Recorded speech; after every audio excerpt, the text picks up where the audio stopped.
ఓం శ్రీమాత్రే నమః.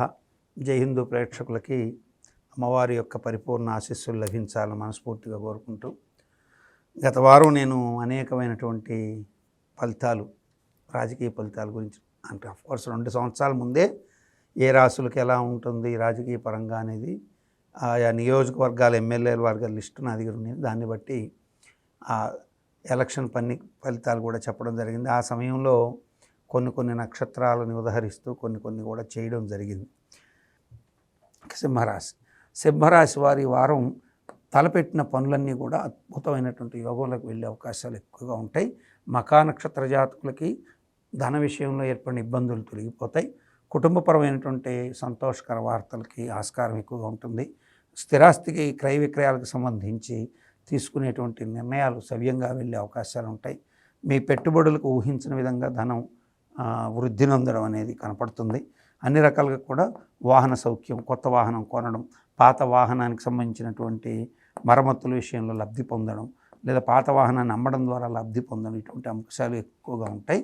అన్ని రకాలుగా కూడా యోగవంతమైన స్థితే ఉంటుంది మఖా నక్షత్ర జాతకులకి. పుబ్బా నక్షత్ర జాతకులకైతే కొన్ని ఆర్థికపరమైనటువంటి ఇబ్బందులు కొంత ఉన్నప్పటికీ వాటిని అధిగమించి మంచి యోగాన్ని పొందే అవకాశాలు ఎక్కువ ఉంటాయి. కారణం ఏంటంటే రాస్యాధిపతి, ధనాధిపతి, లాభాధిపతి అయినటువంటి బుధుడితో చేరాడు కాబట్టి బుధాదిత్య యోగం ఏర్పడింది. కాకపోతే పంచమ స్థానం ఖర్చులు నియంత్రించలేదు, పిల్లల పరంగా ఖర్చుల్ని నియంత్రించలేని స్థితి ఒకటి ఉంటుంది. కారణం ఏంటంటే పంచమ స్థానాధిపతి అయినటువంటి గురువు, అట్లాగే అష్టమాధిపతి అయిన గురువు అయిన శుక్రుడితో కలవడం చేత, పంచమాధిపతి అష్టమాధిపతి అయిన గురువుతో యొక్క శుక్రుడితో కలియడం, ఈ కలయికల చేత ఈ యొక్క జాతకులు శుక్ర ఎవరైతే ఉంటారో పుబ్బా నక్షత్ర జాతకులు వాళ్ళు కొంచెం ఇబ్బంది పడతారు. పిల్లల పరంగా వాళ్ళ యొక్క ఖర్చుల పరంగా నియంత్రణ లేని స్థితి, పిల్లల పరంగా వీసాలు ఎక్స్పెక్ట్ చేసినవి జరగకపోవడం, ఇటువంటివి జరిగే అవకాశాలు ఉంటాయి. కానీ ఓవరాల్గా అయితే ఆర్థిక విషయాల్లో కొంత స్వాంతన ఉంటుందని చెప్పచ్చు.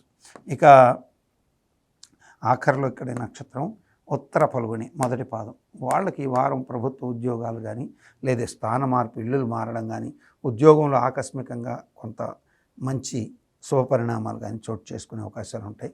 మీకు రావాల్సిన ధనానికి సంబంధించి కూడా ఒక హామీలు లాంటి, స్పష్టమైన హామీలు లాంటివి కూడా లభించే అవకాశాలు ఉంటాయి.